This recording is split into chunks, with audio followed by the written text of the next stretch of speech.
YSR Congress party కార్యాలయంలో YSR Congress party అధ్యక్షులు శ్రీ జగన్మోహన్ రెడ్డి గారి ఆధ్వర్యంలో 175 నియోజకవర్గాల్లో పోటీ చేసినటువంటి అభ్యర్థులతో సమావేశం ఏర్పాటు చేయడం జరిగింది. ఈ సమావేశంలో జగన్మోహన్ రెడ్డి గారు కొన్ని నిర్ణయాలు తీసుకుని మనకి 1,33 లక్షల మంది ఓటు వేశారు. అదేవిధంగా పార్టీ కోసం గ్రామ స్థాయిలో కానీ, వార్డు స్థాయిలో కానీ, విలేజ్ స్థాయిలో కానీ నాయకులు, కార్యకర్తలు అనేక వేల మంది, లక్షల మంది పనిచేశారు. వాళ్ళందరినీ కూడా కాపాడుకోవాల్సినటువంటి బాధ్యత మనదే. మీరు తప్పకుండా నియోజకవర్గాల్లో ఒక వారం రోజులు పర్యటన చేసి దాడులు జరిగినటువంటి మన నాయకుల మీద కానీ, కార్యకర్తలను కానీ మీరు అండగా ఉండాలని, అదేవిధంగా రాబోయే రోజుల్లో నేను కూడా గాయపడినటువంటి తెలుగుదేశం పార్టీ అల్లరి మూకలు చేసినటువంటి దాడుల్లో ఇబ్బంది పడినటువంటి ప్రతి కుటుంబానికి దగ్గరికి నేను వస్తాను. తెలుగుదేశం పార్టీ, జనసేన, బీజేపీ కావాల్సినట్టు అక్కడ పాచికలు పని అని చెప్పి మా పార్టీ కానీ, జగన్మోహన్ రెడ్డి గారిది కానీ, మాది కానీ అభిప్రాయం. అదేవిధంగా రేపు రాబోయే రోజుల్లో ఈ 6 నెలలు కూడా కొంత టైం ఇచ్చి చూద్దాము. ఆ తర్వాత చంద్రబాబు నాయుడు చెప్పినటువంటి దొంగ హామీలని ఎట్టి పరిస్థితుల్లోనూ నెరవేర్చలేడు.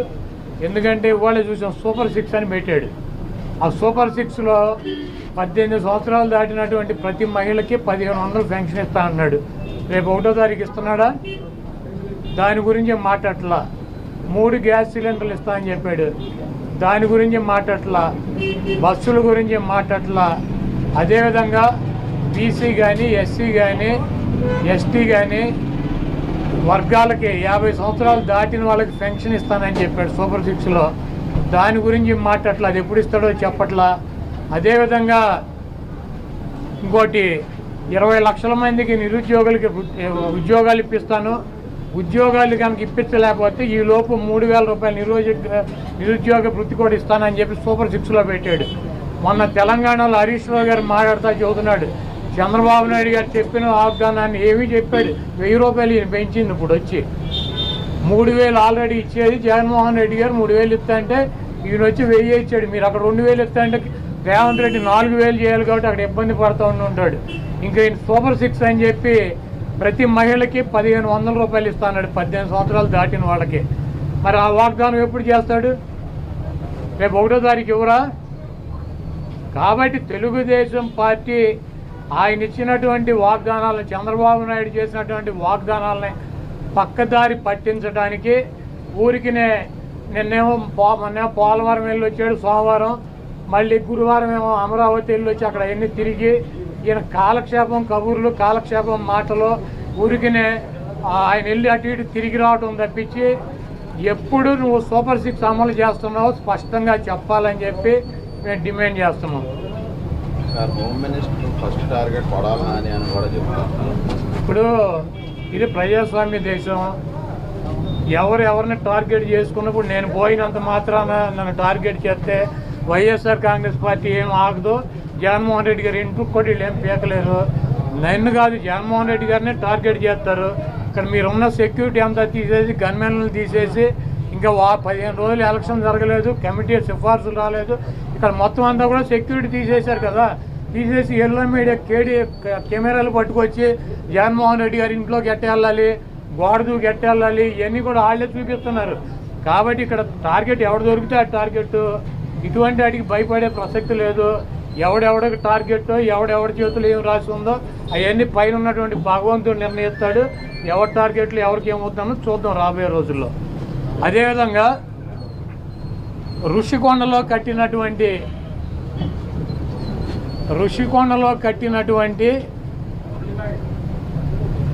పర్యాటక కేంద్రంలో కట్టినటువంటి భవనాలనే ఈ సిగ్గు ఎగ్గు లేనటువంటి తెలుగుదేశం పార్టీ, ఈ సిగ్గు ఎగ్గు లేనటువంటి ఎల్లో మీడియా అది జగన్మోహన్ రెడ్డి గారి నివాసం అని చెప్పి చూపిస్తున్నారు 3 రోజుల నుంచి. వెళ్ళి జగన్మోహన్ రెడ్డి గారు అక్కడ నివాసం ఉన్నాడా? జగన్మోహన్ రెడ్డి గారు 2014 నుంచి 19 దాకా ప్రతిపక్ష నాయకుడిగా ఉన్నాడు. ఆయన కార్యాలయం లోటస్ పాండ్, ఇల్లు లోటస్ పాండ్. ఆయన లోటస్ పాండ్ హైదరాబాద్ నుంచే ప్రతిపక్ష నాయకుడికి ఉన్న 5 సంవత్సరాలు నడిపాడు. ముఖ్యమంత్రి అయిన తర్వాత 5 సంవత్సరాలు ఈ తాడేపల్లిలో ఉన్నటువంటి ఇల్లు క్యాంప్ ఆఫీస్ ఇక్కడి నుంచే నడిపాడు ఆయన కార్యాలయాన్ని కానీ ఇంటిని కానీ. జగన్మోహన్ రెడ్డి గారి రక్తంలో లేదు.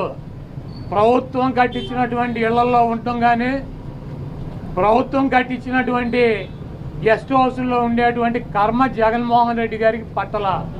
జగన్మోహన్ రెడ్డి గారు వైజాగ్లో సొంత ఇల్లు కట్టుకున్నాక అక్కడ షిఫ్ట్ అవుతాడు. అంతేగాని టూరిజం ప్లేస్లో కట్టినటువంటి ఆ హౌస్లో జగన్మోహన్ రెడ్డి గారు వెళ్తాడని చెప్పి ఎవడు చెప్పాడు వీళ్ళకి, ఈ వెధవులకే?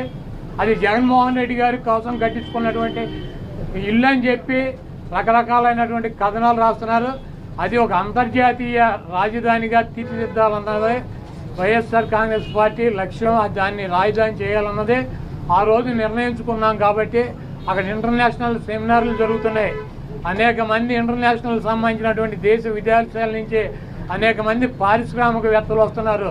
కనీసం వాళ్ళకి సౌకర్యం ఉండటానికి అవకాశం లేనటువంటి పరిస్థితి ఉంది. కాబట్టి ఉత్తరాంధ్రలో ఉద్దానంలో దాదాపు 700 కోట్ల రూపాయలు పెట్టి హాస్పిటల్ కట్టించారు కిడ్నీ పేషెంట్ల కోసం అని చెప్పి. అదేవిధంగా విజయనగరం కావచ్చు, లేదా పార్వతీపురం కావచ్చు, ఉత్తరాంధ్రలోనే 650 కోట్ల రూపాయలు పెట్టి ఒక్కొక్క మెడికల్ కాలేజీ కట్టించారు. అదేవిధంగా టూరిజం ప్లేస్లో అంతర్జాతీయ సంస్థలు కానీ వ్యక్తులు కానీ వచ్చినప్పుడు అక్కడ ఒక విధి ఉండాలని చెప్పి ఒక మంచి భవనాన్ని నిర్మిస్తే 7 బిల్డింగులు అయ్యి, ఒక బిల్డింగ్ కాదు 7 బిల్డింగుల్లో జగన్మోహన్ రెడ్డి గారు ఉండరు. 7 బిల్డింగులు కట్టారు. ఆ 7 బిల్డింగుల్లో 7 బ్లాకుల్ని చూపించేది జగన్మోహన్ రెడ్డి గారు 450 కోట్ల రూపాయలు పెట్టి ఇల్లు కట్టుకున్నారని చెప్పి ఈ దుర్మార్గమైనటువంటి ప్రచారం చేస్తున్నారు.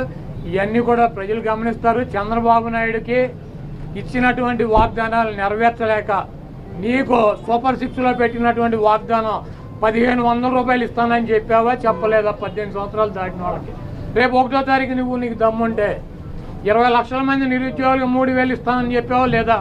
దాని గురించి చెప్పండి. నువ్వు దొంగ వాగ్దానాలు చేసి అధికారంలోకి వచ్చావు. నువ్వు దాని గురించి మాట్లాడండి ముందు.